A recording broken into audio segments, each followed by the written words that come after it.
Siamo veramente all'assurdo, cioè ci troviamo di fronte che chi ha perso clamorosamente le elezioni oggi si trova con la possibilità di governare di nuovo questo Paese, con la complicità del Movimento 5 Stelle che hanno fatto un'intera campagna elettorale e fin dalla loro nascita nel 2008 hanno criticato il Partito Democratico.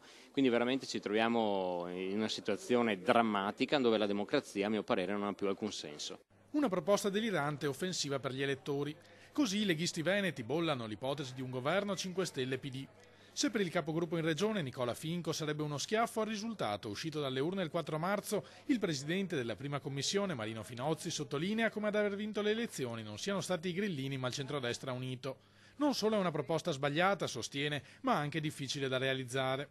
Ce ne sono dette di tutti i colori per anni e adesso mettersi a fare un governo credibile e duraturo non vedo lo spazio. L'ipotesi più plausibile, secondo Finozzi, è quella di un governo del presidente che traghetti verso le urne nel 2019 dopo aver fatto una finanziaria e una nuova legge elettorale.